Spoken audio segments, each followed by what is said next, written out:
we're going to look at a modern lightweight version of just a true classic knife. I mean, arguably the most popular, definitely the most recognizable pocket knife in the whole world, and we are getting started right now.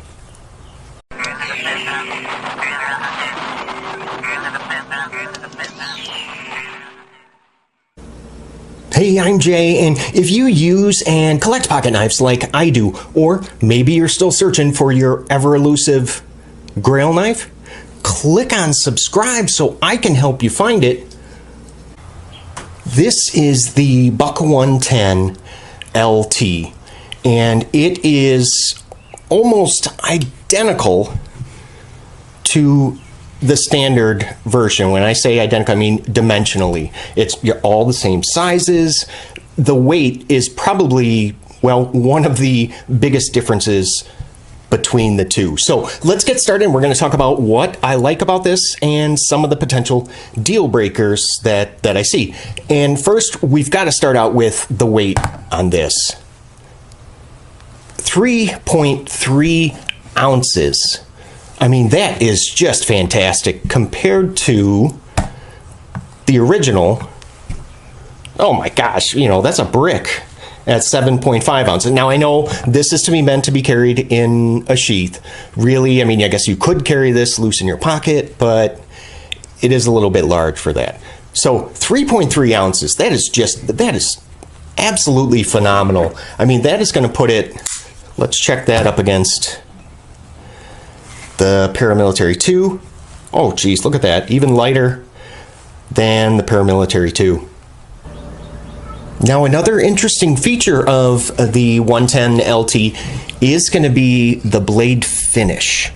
Now, I've seen it listed just about everywhere and as a satin finish, but I've got to tell you, it really, really looks closer to a stonewash to me. And let me bring in the original one so you can see it's right there. That's the original. This is the LT. And see if you guys can see the differences in the finish. And if you can't, I apologize, but you can see right here that this one is pretty much a mirror polish.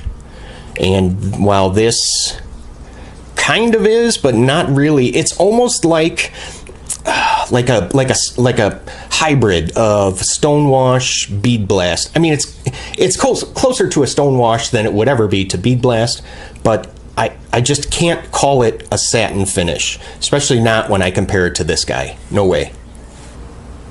Now, if there was ever a Buck 110 that you were able to flick open, it would be this one, especially with, you see that thumb stud on there? That's just something that I added. You can pick these up on Amazon between, like, oh, I don't know what, 7, 8, 10 bucks. I'll include a link down in the description below if you would like to add a thumb stud onto yours. But with this, it definitely makes it possible to flick it open. Now, I am not able to, but maybe if I practice a little bit more, probably could. But it definitely, for most of you, this is going to be flickable, and if that's important to you, that's great. The price, 25 bucks for this guy. That's really, really good. I mean, what the classic you can pick up, oh boy, I've seen anywhere between what, 40 to 50 bucks. So $25. That's really, really good. And I can appreciate the heck out of Buck for trying to make something just a little bit more affordable. Now, it does come with a sheath, which, this is it. They did at least use a button, so that's nice. I mean, it's not the greatest of sheaths, but you know what? I guess it's suitable for this one. Now, unfortunately, we have to get into some of the potential deal breakers that I see. Before we do, I just want to quickly remind you guys to click on that subscribe button if you're looking for knife reviews that get right to the point. First deal breaker, I've got to say, and at least probably the most important one to myself, is going to be the blade play. Yes, there is an excessive amount of blade play on this 110 Light. And I can understand why that there is, because there are absolutely, there's no steel liner, no partial liner, no nothing on the inside. And I get that, you know, that helps to keep costs down. But if it was just a little bit of side-to-side play, you know what, I would probably be okay with that, because there is a little bit, but also when it's locked, there is up and down play as well. And I know for some of you that's not a big deal, and that's great if it's not. For me, it really is. It just makes me feel a little less confident when I'm using this. Now, I can't compare the classic as far as, you know, this thing locks up, obviously rock solid. I mean, no movement whatsoever, but you know what? It has liners, there's metal. I can't use this as a comparison, but I can use this Light EDC, which, by the way, I have already reviewed. And if you click up here in the corner, you can watch my review of the Light EDC. The reason why I can compare the Buck 110 Lightweight to this is that this does not have any liners, any metal liners at all. Full, partial, nothing. So it's similar construction with just the metal kind of pivot through some plastic. And with this guy, no, there is absolutely no blade play up and down. If I really wiggle this, I can get a little bit of a tick I can sense in there. But up and down, absolutely none. Now I know this is a razor knife, okay?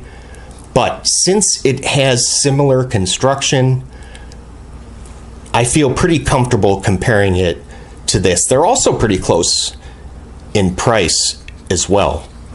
Deal breaker number 2 is gonna be, for me, the pinned construction. So yeah, all throughout, this is gonna be just pinned. So there is absolutely nothing that I can do about that blade play, which again, I understand, I get it, you know, trying to keep the cost down, but at least give me the option to be able to, you know, to tighten this pivot if I want to get rid of some of the play.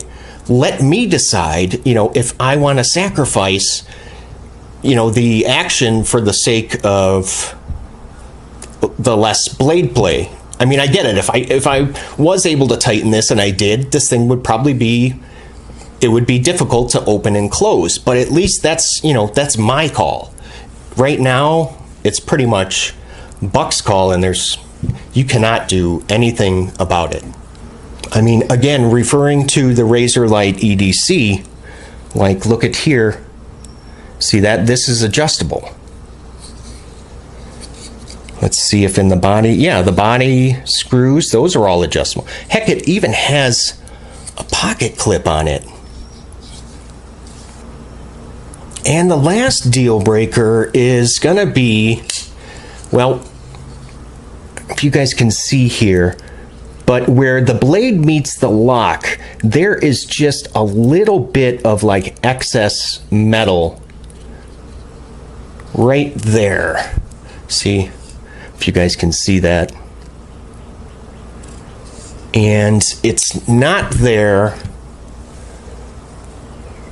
on the original, because what I have learned is that that excess metal is on all of the Buck 110s that are created in their factory. And what they do is, once it's assembled, then they have a machine and they shave off that excess metal, which you can do on here because, you know, you'd be sanding all metal surfaces.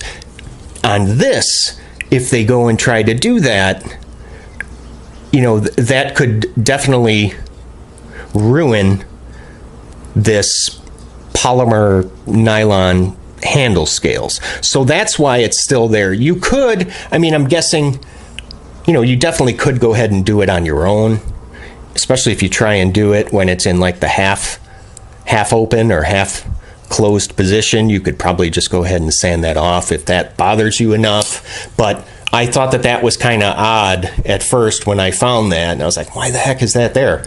That's why. So they're unable to remove that in the factory without damaging the handle.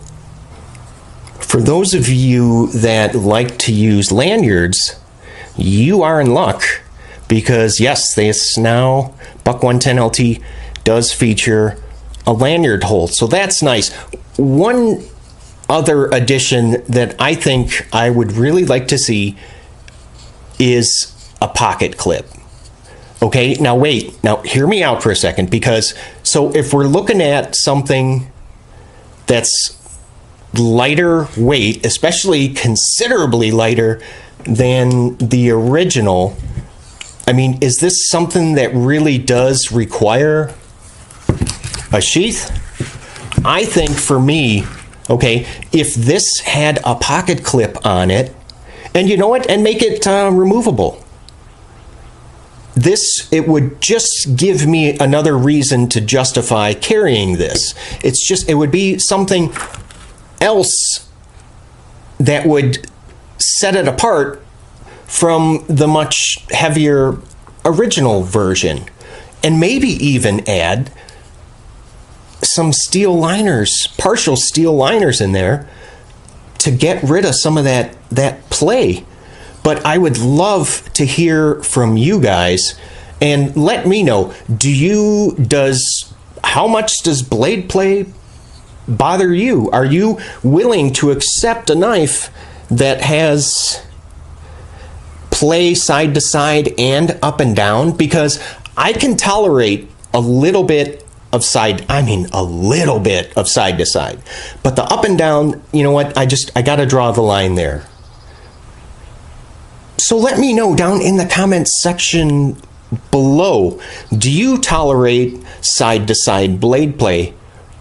Do you tolerate any blade play, side to side, up and down?